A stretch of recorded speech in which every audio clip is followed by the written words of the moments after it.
శాకాహారి BA western కార్యక్రమానికి స్వాగతం సుస్వాగతం. మనం శాకాహారి ఎపిసోడ్లో ప్రతిసారి శాకాహారం గురించి తెలుసుకుంటూ ఉంటాం.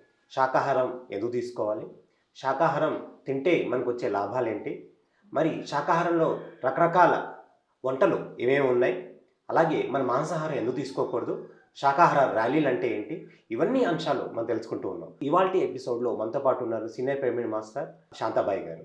సో శాంత మేడంతో మనం అడిగి ఇవాల్టి శాకాహారి బిఏ వెస్టర్న్ కార్యక్రమంలో తెలుసుకుందాం. నమస్తే మేడం. నమస్తే. ఎస్ మేడం, మనం పత్రిజీ చెప్పిన 3 పాయింట్లో మొట్టమొదటి పాయింట్ శాకాహారి అవ్వడం. ప్రతి వాళ్ళు శాకాహారి ఎందుకు అవ్వాలంటారు? మనము శాకాహారమే, మన బాడీ మొత్తం లోపల శాకాహారమే తయారు చేస్తారు వాళ్ళు. ఈ మాంసాహారం కాదు మనది, ఓన్లీ శాకాహారమే తినాలి. అప్పుడు ఆ రోజులలో ఏమి తినడానికి లేక అడవికి వెళ్ళి ఏదో కొట్టుకొని తిన్నారు వాళ్ళు. కానీ మనం తినకూడదు. ఇప్పుడు అన్ని రకాల కూరగాయలు వచ్చాయి మనకు, ఇష్టం వచ్చిన కూరగాయ చేసుకొని తినొచ్చు. వీళ్ళు ఏం చేస్తారు అంటే అదే దాంట్లో వెళ్ళిపోతున్నారు, తిన్నారు కదా మేము కూడా తింటాము. అది కరెక్ట్ కాదు. ఒక జీవిని చంపడం ఇంకా పాపము, అది తెలుసుకోవాలి. మనము శాకాహారమే, మాంసాహారం కాదు మనది. సో మన శరీరంలో మరి ఎలాంటి భోజనం వేస్తే మంచిదంటారు? మరి మాంసాహారం వేస్తే మంచిదంటారా, శాకాహారం వేస్తే? శాకాహారం తినాలి. మాంసాహారం తింటే అరగదు. ఒళ్ళు నొప్పులు, పెయి నొప్పులు, అది అరగడానికి 3 రోజుల టైం పడుతుంది మాంసం తింటే. ఈ శాకాహారం పొద్దున్న తింటే మధ్యాహ్నం వరకు ఈజీగా అరిగిపోతుంది. ఎందుకంటే మనది శరీరం, ఇది శ్మశానం కాదు, ఇది అవన్నీ అయ్యడానికి. చచ్చిపోయిన జీవిని తీసుకొచ్చి ఇందులో దుబ్బేస్తున్నారు. అది ఎవరు? అది శవమే కదా, చచ్చిపోయిన శవము. ఆ శవాన్ని తీసుకొచ్చి శవంలో వేసేస్తున్నారు. ఈ బతికున్న మనిషి కూడా అందులోకే కలిసిపోతున్నాడు. మాంసాహారం తినకూడదు, అది అరుగుదల ఉండదు.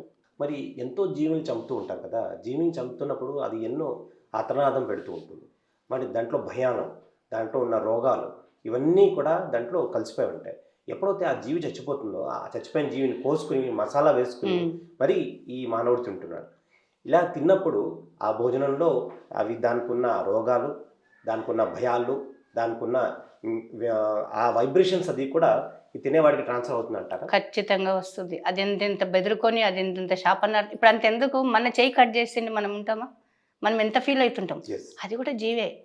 దానికి ఉన్న భయము, టెన్షన్ అవన్నీ మన లోపల ఎక్కువై ఇప్పుడు ప్రతి ఒక్కరికి కాళ్ళ నొప్పులు, నడుము నొప్పులు, అసలు ఎవరికి హెల్త్ సరిగ్గా ఉండట్లేదు. దానికి ఉన్న భయం అంతా మనకు వచ్చేస్తుంది. అది ప్రాణం పోయేటప్పుడు ఎంత విలవిల్లాడుతుంది. మనం ఒక ఏలు కట్ చేస్తే మనకి ఎంత ప్రాబ్లం అవుతుందో అది చేసుకుంటే కానీ అర్థం కాదు. అది కూడా అలాంటిదే జీవి. ఒక్కొక్క నరం టచ్ అయ్యింది, అది కూడా జీవే. అది ఎదుగుదలకు వచ్చింది, దాన్ని బ్రతకనీయకుండా వీళ్ళంతా దీన్ని చేస్తుంది. కానీ కరెక్ట్ కాదు అది. మనం శాకాహారులము, మాంసాహారులం కాదు, శాకాహారమే తినాలి. మరి చాలామంది ఏమంటారంటే ఈ మాంసాహారంలో మరి ఎంతో విటమిన్స్, ప్రోటీన్స్, ఇవన్నీ మినరల్స్ ఇవన్నీ దాంట్లోనే ఉన్నాయి, అది తింటేనే మన బలం వస్తుంది, ఈ శాకాహారంలో అలాంటివి ఏమీ లేవు అనేసి అంటారు. మరి ఈ విషయంలో మీరేమంటారు? ఒకప్పుడు డాక్టర్లు కూడా మాంసం తినండి, చికెన్ తినండి అని చెప్పిండ్రు. వాళ్ళకు తెలియదు, డాక్టర్స్ కూడా బలం అనుకుంటున్నారు. కానీ మాంసం తింటే మబ్బు మగధ అంటే మొత్తం ఇట్లా మొద్దుబారిపోతారు. మాంసం ఎప్పుడైతే తింటాడో వచ్చే చదువు కూడా రాదు. అందుకు వాళ్ళకు తెలియక వీళ్ళు తినుకుంటూ పోయినరు. ఇప్పుడు ఏం చేస్తారు డాక్టర్లు, తినకండి మాంసం తింటే బీమారు వస్తుందని వాళ్ళకు కూడా అర్థమవుతుంది. వాళ్ళు కూడా కొంచెం మారిండ్రు, మాంసం తినమని చెప్పట్లే. ముందేమో బక్కగున్న మాంసం తిని బలం వస్తుంది, మాంసంలో బలం లేదు, నోటి రుచి ఉంది అది అంతే. కానీ శాకాహారంలో చాలా విటమిన్స్ ఉన్నాయి. ప్రతి ఒక్క కూరగాయలో ఎన్ని విటమిన్స్ ఉన్నాయంటే చాలా ఉన్నాయి. శాకాహారమే తినాలి. ఓకే. మరి కొంతమంది అంటూ ఉంటారు ఏమని అంటే, మీరు మాంసాహారం వండుతుంటే లేకపోతే ఒక జీవిని చంపుతుంటే ఎంతో బాధపడుతుంది కదా, సరే అది యాక్సెప్ట్ చేస్తాం. కానీ మీరు శాకాహారం తింటే దాంట్లో కూడా జీవం ఉంది, దాన్ని తెంపుతుంటే మరి దాని కూడా అది కూడా బాధపడతాయి కదా, మరి మీరు కూడా హింస చేస్తున్నారు కదా అని మరి వితండవాదం చేస్తూ ఉంటారు. మరి ఈ అంశంలో మీరు ఏం చెప్తారు? అది అట్లా కాదు కదా, ఇదేమో జీవి, అదేమో ఇప్పుడు మనము కొన్ని కూరగాయలు కట్ చేసినాము, మళ్ళీ 2 రోజులు అయినాక మళ్ళీ వచ్చేస్తాయి చెట్టు కూరగాయలు. కొన్ని మండలు కట్ చేసినాము, మళ్ళీ మండలు వచ్చేస్తుంటాయి. కానీ జీవి కట్ చేసినాక మళ్ళీ రాదు కదా. అది వాళ్ళు ఏంటంటే ఎక్కడ తిరిగి దాన్ని తపన, వాళ్ళకు ఇది తింటావు గది తింటావు మమ్మల్ని మానేయమంటారేమో ఎక్కడని వాళ్ళు భయం, అంతేగాని ప్రతి ఒక్క చెట్టు కూరగాయలు ఈ రోజు కట్ చేస్తే మళ్ళీ డైలీ కూరగాయలు వస్తూనే ఉంటాయి మనకు, అప్పుడే అయిపోవు. మరి ఒక కోడిని కోసినాక ఇంకో కోడి రావాలి కదా, ఇక్కడ వస్తుంది, ఆ జీవి వెళ్ళిపోతుంది, మళ్ళీ కొత్తగా సృష్టి మళ్ళీ ఇంకో జీవి వస్తేనే అప్పుడు కోడి వస్తుంది. అది కరెక్ట్ కాదు. వాళ్ళు ఏంటంటే గెలవాలి ఎక్కడ తిరిగి, స్వార్థంతో అయినా సరే గెలిచి తినాలి, తినాలని ఇంట్రెస్ట్ వాళ్ళకి. అది కరెక్ట్గా అది ఇది ఇది ఎందుకంటే చెట్టు పెరిగినప్పుడు ఏం చేస్తామంటే రెమ్మలన్నీ వచ్చేసినాయని ఒక పక్క కట్ చేస్తాం, తర్వాత చెట్టు పెరుగుతుంది కదా. మరి జీవం ఉంది దానికి, కానీ పెరుగుదల ఉంది. ఈ జీవులకు అట్లా లేదు. ఒక జీవిని కట్ చేసినాక దాని లోపల ఇంకేముంది, ఇత్తనం వేస్తే చెట్టు వస్తుంది, మరి జీవి ఎడికలు వస్తుంది. చిన్న మర్రిత్తనం వేస్తేనే ఇంత పెద్ద బ్రహ్మాండమైన చెట్టు వస్తుంది. నువ్వు ఏటు పక్క కొట్టుకుంటూ పో, తర్వాత అది వచ్చేస్తుంది, ఎటు పోదు. మీరు స్టార్టింగ్ నుంచి శాకాహారీనా లేదా మాంసాహారం నుంచి శాకాహారంలోకి వచ్చారా? నేను అన్నీ తిన్నాను ఒకప్పుడు, మాంసాహారం శాకాహారం అన్నీ తిన్నాను. 8 సంవత్సరాల కింద ఏమైంది, మా హస్బెండ్కి చాలా తెచ్చేవాడు మటన్ చికెన్. ఆ తలకాయ అంటారు చూడు మటన్, అది వండాను, గిన్నెలో పెట్టాను. ఎందుకో తెరిచి చూశాను, ఆ తలకాయ కదులుతుంది నాకు. ఆ మటన్ వండిన దాంట్లో బతికున్న తలకాయ కనిపిస్తుంది నాకు. ఏంటి తలకాయ ఇట్లా కనిపిస్తుందని 1 సంవత్సరం మానేస్తాను మొత్తం. మానేసిన తర్వాత ఒకసారి మా ఆయన ఉన్నాడు, తినరాదు, ఒక 10 సంవత్సరాల క్రితం ఇది, తిను అని అంటే సరేలే ఏదో అని తినేసినాక ఆ రోజు నైట్కు మా ఆయనకు ఒక మనిషిని కోసి పెట్టారట. పడుకున్నతో నేను ఇద్దట్లంటే కలల అంతా రక్తం పోతుంది, ఇట్లా నాకు కనిపించింది. అంటే నువ్వు నన్ను తినమన్నావు కదా, అందుకే నీకు అట్లా చూపించారు అని. అప్పుడు 1 సంవత్సరం ఏమో తిన్నాను. మళ్ళీ తర్వాత మొత్తానికి బంద్ చేశాను. బంద్ చేసి కూడా 8 సంవత్సరాలు కావచ్చు. ఇప్పుడు ఎక్కడికన్నా వెళ్తే కూడా ఎవరన్నా ఫంక్షన్లలో ఉంటాయి కదా, నిలబడలేకపోతున్నాను అక్కడ నేను. వాసన బర్దాష్ అవ్వట్లేదు. ఫంక్షన్లు పోవడమే బంద్ చేస్తాను, ఇంట్లోనే ఇంకా ఎక్కువ శాతం. ఇక చుట్టాలు ఉంటారు కదా, అందరితో నేను నిష్ఠూరమే, రావట్లేదు. ఏం చేయను, నేను వచ్చింది ఎందుకు, ఇప్పుడు మీరే చూసుకోవాలా నాదే చూసుకోవాలా, నేను ఇన్ని జన్మల తర్వాత ఈ జన్మలు ఇదంతా నాకు అవసరం, అట్లా తగ్గించేస్తున్నా నేను కూడా చాలా మట్టుకు. అన్ని తిన్నా కానీ ఇప్పుడు ఏం తినట్లేదు. తినకుండా బంద్ అయ్యి కూడా అసలు వండడం కాదు, ఇంట్లో కూడా తేవట్లే. ఇంట్లో వండట్లే, ముట్టుకోకుండా బంద్ చేసి ఈసారి ఎప్పుడైతే బయటికి దొబ్బాడో అంతకుముందు మా ఆయన చేసి పెట్టేదాన్ని, అది కూడా ఇప్పుడు చేయట్లేదు. ప్రకటనలు మీవి, ప్రచారాలు మావి, జీవితంలోని వెలుగులందరివి. పిఎంసి తెలుగు ఛానల్లో మీ యాడ్స్ కోసం సంప్రదించవలసిన ఫోన్ నంబర్స్. ఇంకా వద్దు, నేను వండను, నీ ఇష్టం ఉంటే ఎక్కడైనా పోయి తినేసి అని చెప్తా. ఇంకా వాళ్ళ అమ్మాయిలు ఎవరన్నా తెచ్చేస్తారు, ఎండ కూర్చొని తింటాడు ఆయనకి ఇష్టం ఉంటే. అంతవరకు వచ్చింది నా శాకాహారం. ఓకే, మరి పత్రిజీ అంటూ ఉంటారు ఈ వెల్లుల్లిపై తినకూడదు అనేసి. అసలు ఈ వెల్లుల్లిపై ఎందుకు తినకూడదు అంటారు? దాని వెనకాల ఉన్న ఒక తాత్పర్యం ఏంటి మరి పత్రిజీ చెప్పాల్సి అనుకున్నది? వెల్లుల్లిపాయ అంటే అది ఒక చీకటి శక్తులు తయారు చేసిందని. ఓకే.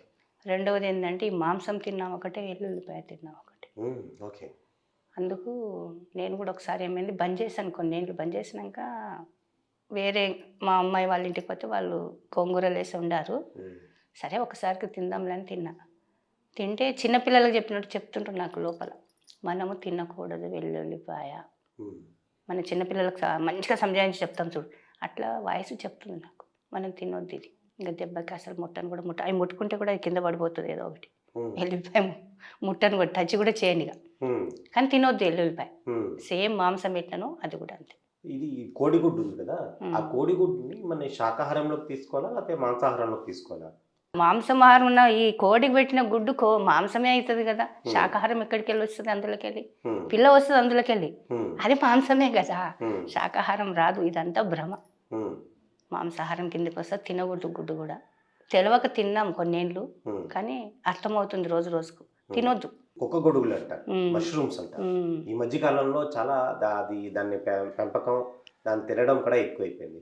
మరి ఈ అంశంలో మరి మీకు తెలిసిన జ్ఞానం, మరి పత్రిజీ గారు చెప్పింది ఏమైనా ఉందా? మరి మష్రూమ్స్ తినకూడదన్నారా లేకపోతే తినచ్చు అనేసి అన్నారా? ఎలాగా? అవి కూడా తినకూడదండి, ఎందుకంటే అవిటి కూడా సూర్యకిరణాలు పడవు. ఆ కిరణాలు పడకుండా ఎప్పుడైతే ఇవి తయారవుతున్నాయో ఇది కూడా దాని కిందకి, చీకటి శక్తుల కిందకి వస్తుంది. అది కూడా టేస్ట్ కూడా మాంసం లెక్కనే ఉంటాయి కాబట్టి తినొద్దు అవి కూడా. ఓకే, తినకూడదు.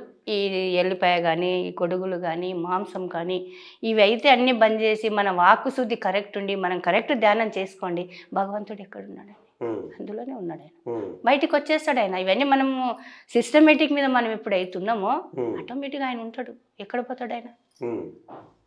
ఈ తెలియక ఏడున్నాడు దేవుడు అంటే, ఏడున్నాడు కూర్చుంటేనే కదా తెలిసేది. అది తెలియకని ఇవన్నీ తింటున్నారు. ఇవి తింటే ఎక్కడ కనబడతాడు ఆయన? మొత్తం మూసుకుపోతుంది అక్కడంతా. మరి పత్రిజీ ఆయన ఉండగా మరి ఎన్నో శాకాహార ర్యాలీలు చేయించారు. సో ఈ శాకాహార ర్యాలీలు చేయడం వల్ల ఉపయోగం ఏమైనా ఉందా? ఈ శాకాహారం చేస్తుంటే మరి ఎలాంటి అనుభవాలు వస్తాయి, మరి ఎలాంటి విషయాల్లో మనం ఎదుర్కొంటాం అన్న అంశం చెప్తారు.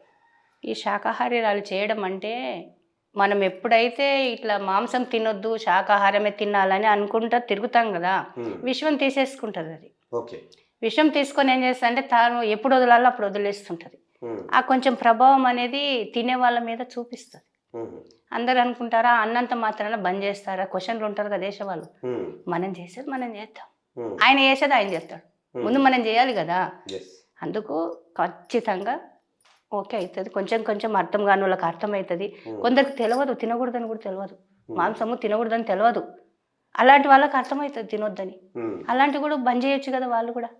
ఆ రకంగా బంద్ చేయొచ్చు, ఈ విషయంలో ఈ రకంగా బంద్ చేయొచ్చు. అర్థమవుతుంది జనాలకు కూడా, తప్పు కాదు చాలా 100%. అందుకే సార్ చేయండి చేయండి అని అంటుండే. ఇప్పుడు మాకు అసలు ఈ 17 తారీఖు ఉంది, చాలా చక్కగా జరుగుతుంది. మా డాడీ కూడా సార్ కూడా ఓకే చేశాడు, బాగుంటుంది. మరి ధ్యాన గ్రామీణం అనే అంశంలో మాట్లాడితే మరి ఈరోజు రైతులు మరి పెస్టిసైడ్స్ అది వాడుతూ ఆ పంటను పండిస్తున్నారు. సో ఆ పెస్టిసైడ్స్ వాడకుండా మనం పంట పండితే కనుక దాంట్లో వచ్చే లాభాలు ఏంటంటారు? మందులలో ఎరువులు వేసి పండిస్తే మనకు దాని నుంచి ఎఫెక్ట్ చాలా ఉంది. ఎందుకంటే ఆ మందుల పంట తింటున్నాము, అది తింటున్నాం ఒళ్ళంతా అదొక పాయిజన్. నాకు అర్థమైన కాడికి మందులు ఇది ఎప్పుడైతే బంద్ చేసి ఇప్పుడు సార్ చెప్పిన పద్ధతి మీద చేసిండ్రు అనుకోండి, 100% శక్తి వస్తుంది, హ్యాపీగా ఉండగలుగుతాం. అది తెలియక ఏం చేస్తామంటే ప్రతి కూరగాయకి ఇంత మందు పోస్తారు, ఆ కూరగాయ వండితే మందు వాసన వస్తుంది, కెమికల్ వాసన. పాలకూర రెండొకసారి కడిగి మొత్తం కెమికల్ వాసన వస్తుంది, తినలేము అప్పుడు.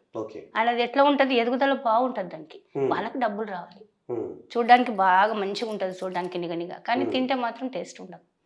దాంట్లో ఉన్నదంతా మనకు వచ్చేస్తుంది, అది అర్థమవుతుంది.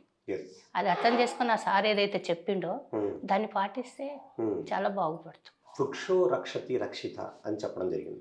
అంటే వృక్షాన్ని రక్షిస్తే కనుక అవి మమ్మల్ని రక్షిస్తాయి అనేసి అంటారు. ఈ వృక్షాలు ఎలా రక్షించుకోవాలి, దాన్ని ఎలా మనం కాపాడుకోవాలి అంటారు? వృక్షాలు రక్షించుకోవాలంటే ఈ చెట్లను నరికేస్తున్నారు కదా, అవి నరకకుండా రోజుకో 10 చెట్లు పెడితే, ఒకటి నరికినా 10 పెట్టాలి, ఎవరో ఒకరు వస్తారు. అదే రక్షించుకోవడం అంటే పెట్టడమే. ఏం చేస్తున్నారు, వీటిని నరికేస్తున్నారు కానీ పెట్టడం లేదు. చెట్లు నాటుతుండాలి అంతే, ఇక రక్షించుకున్నట్లే. ఆకాశము బాగుంటుంది, వర్షము బాగుంటుంది, గాలి బాగుంటుంది. ఎట్లయితే ఈ చెట్లు అయితే పెరుగుతుంటాయో ఆక్సిజన్ కూడా అక్కడికే కదా వచ్చేది, మనకు కూడా ఎదుగుదల బాగుంటుంది కదా. అందుకే బయట పోయి మెడిటేషన్ చేయండి అడవులలో అని సార్ చెప్తుంటాడు కదా, ట్రెక్కింగ్ అని. మనకైతే తెలియదు, ఆ సార్ ఉన్నప్పుడు అసలు పరిచయం వెళ్ళాము మనం, కానీ అంత హాస్టల్ కానీ అనుకోండి, బాగుంటుంది ప్రకృతి. ప్రకృతి మనం ఈ జంతుజాలను చంపుతున్నాము, మన ఈ అట్మాస్ఫియర్లో ఈ ఈకోసిస్టంలో కూడా చాలా చాలా మార్పులు వస్తున్నాయి. అంటే వర్షాలు పడాల్సిన చోట వర్షాలు పట్టలేదు, భూకంపాలు వచ్చేస్తున్నాయి, ల్యాండ్ స్లైడ్ వచ్చేస్తున్నాయి, సునామీలు వచ్చేస్తున్నాయి. మరి ఇవన్నిటిని కూడా ఇంబ్యాలెన్స్ అవుతుందని మీరు భావిస్తున్నారా? ఈ జంతువులది ఆగిపోయిన తర్వాత అన్ని కరెక్ట్ అవుతాయి సార్. ఈ జంతువులని ఇప్పుడైతే బలి చేస్తుండ్రో, ఎక్కడ ఒక్కొక్క ప్లేస్లలో ఆవులని బర్రెలని అసలు చెప్పనీక రాదు. అట్లాంటి జంతువులను తిన్నాక రాను మనుషులను కూడా తినగలుగుతారు. ఈ సారు ఏదైతే వచ్చిండో కరెక్ట్ టైంలో దిగిండి కిందికి, లేకుంటే మనుషులను కూడా, ఎందుకంటే తిననికి అలవాటు, రాక్షసత్వం అయింది కదా ఎక్కువ, మానవత్వం పోయింది, రాక్షసత్వమే పెరుగుతుంది అక్కడ.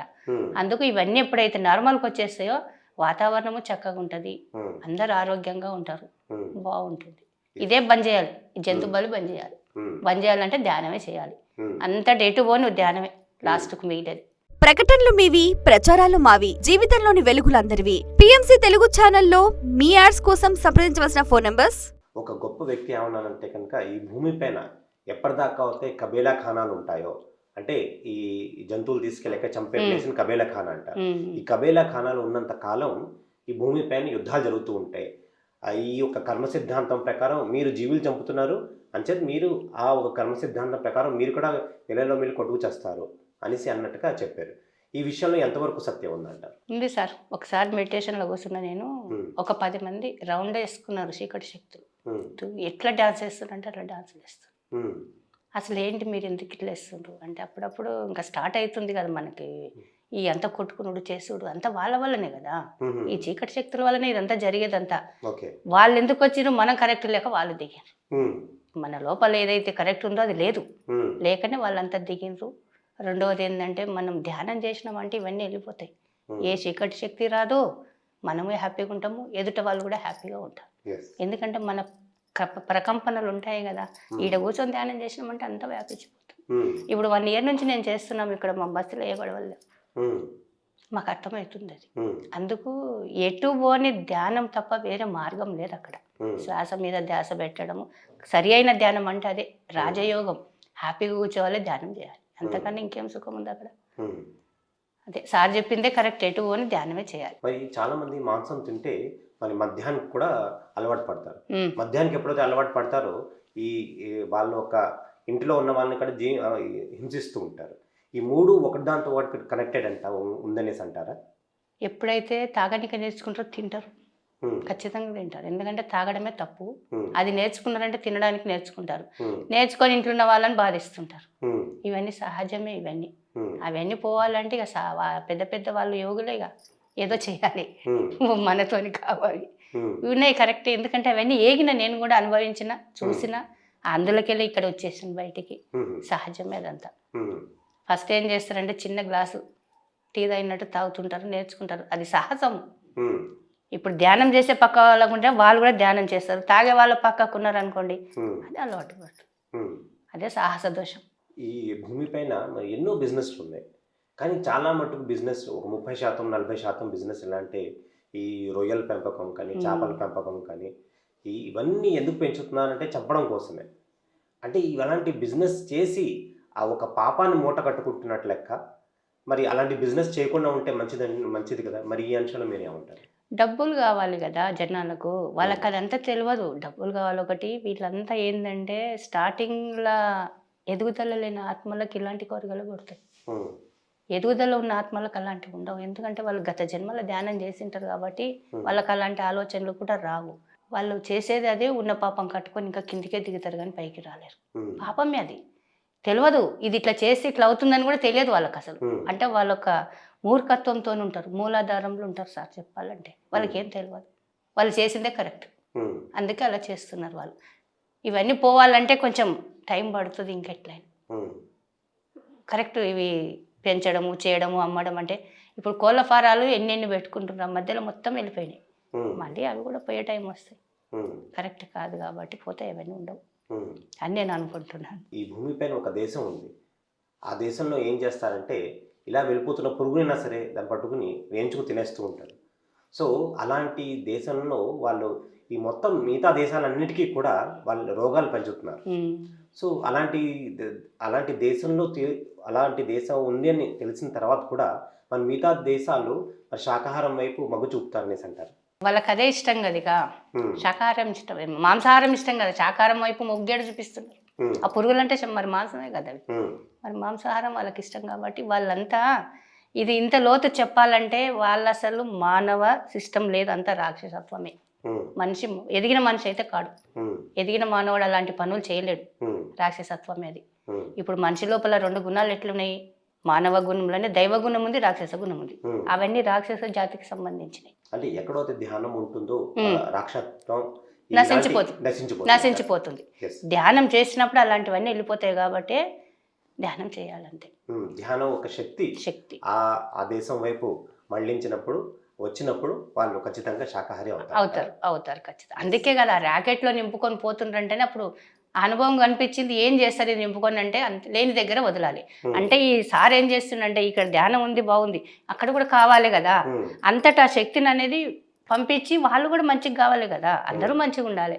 అదే చేస్తున్న పని కూడా సార్ చేస్తున్న పని అది. ఇక ఉంటే నేను ఒకతానే ఉంటే పోతే విశ్వమంత అయితే అని చెప్పి మంచిగానే శరీరం అది విశ్వమంత ఆయన ఏడలేడు. ఇప్పుడు మనం మాట్లాడుతున్నాం, వింటుండు, గోడ కూర్చొని మంచిగా వింటాడు, ప్రతి ఒక్క మాట వింటాడు, చూస్తాడు. మనం అనుకుంటాం కనిపిస్తలేడని మనం అనుకుంటాం, కానీ అన్నీ వినిపిస్తుంటాయి. మీరు ఎంతో అద్భుతంగా శాకాహారం పైన మీ యొక్క ఎన్నో ప్రశ్నలకి సమాధానం చాలా అద్భుతంగా చెప్పారు. ఫైనల్గా మీరు ఇచ్చే మా ప్రేక్షకులకి మీ మెసేజ్ ఏంటి శాకాహారం పైన? శాకాహారమే తినాలి సార్, ఇంకా ఏం లేదు అక్కడ. శాకాహారం ఎందుకు తినాలి, దాని నుంచి ఏమవుతుందంటే మనము ఈ మాంసం తింటే మొద్దువారిపోతారు జనాలు ఒకటి, రెండవది ఎదుగుదల ఉండదు. శాకాహారం ఎప్పుడు తినాలంటే ఆకలి అయినప్పుడే వండుకొని తినాలి, ఆకలి కాకుంటే తినకూడదు. పెయ్యి బాగా గట్టిగా ఆల్కగా ఉంటుంది, ధ్యానం కూడా చేయడానికి ఈజీగా ఉంటుంది. ఈ ధ్యానం చేసే వాళ్ళకి ఇది ఖచ్చితంగా. ధ్యానం ఎప్పుడైతే చేస్తామో అప్పటికప్పుడు వేడివేడిగా ఇంత తిన్నా చాలు, కానీ ధ్యానం చేయాలి. ఇంకా వేరే ఇంకేం లేదు అక్కడ వాళ్ళకి చెప్పడానికి. ప్రతి ఒక్కరు ధ్యానం చేయాల్సిందే, వేరే ఆలోచన లేదు అక్కడ. బాగుంటుంది. ఆ ధ్యానం ఎప్పుడైతే వేస్తామో ఇవన్నీ వెళ్ళిపోతాయి. ఏంటివి పనికిరాని రాక్షసత్వం అంతా వెళ్ళిపోయి అంతా భగవంతుడే, నేనే భగవంతుని, వేరే ఇంకేం లేదు అక్కడ. ఎందుకంటే తండ్రి భగవంతుడు అయినప్పుడు పిల్లలు కూడా భగవంతులే కదా అక్కడ. అది రావాలి ప్రతి ఒక్కరికి. ఓకే, ఉన్నదంతా ఒకటే, వేరే లేదు అసలు. ఎస్ మేడం, ఎంతో అద్భుతంగా మీరు శాకాహారి బిఏ వెస్టర్న్ కార్యక్రమంలో ఎంతో అద్భుతంగా ఎన్నో ప్రశ్నలకు సమాధానం చెప్పారు. అలాగే శాకాహారం ఎందుకు తీసుకోవాలి, శాకాహారం వల్ల ఉపయోగాలు ఏంటి, మనం మాంసాహారం ఎందుకు తీసుకోకూడదు, అలాగే మరి శాకాహార ర్యాలీ గురించి ఇక్కడ చెప్పారు. అలాగే మీరు ఇక్కడ శాకాహార ర్యాలీ కండక్ట్ చేస్తున్నారని కూడా అద్భుతంగా చెప్పారు. ఇంత జ్ఞానం ఇచ్చినందుకు మీకు ఎంతో కృతజ్ఞతలు. నమస్కారం. Thank you very much. పత్రి సార్కు శతకోటి వందనాలు. పిఎంసి వాళ్ళకు ఇలాంటి ఛాయిస్ ఇచ్చారు కాబట్టి వాళ్ళకు కూడా నమస్కారాలు. Thank you very much. Thank you. So ఇదండి ఇవాళ శాకాహారి బిఏ వెజిటేరియన్ కార్యక్రమం ఒక ఎపిసోడ్. ఇంకొక ఎపిసోడ్లో మళ్ళీ కలుసుకుందాం. అంతవరకు నమస్తే.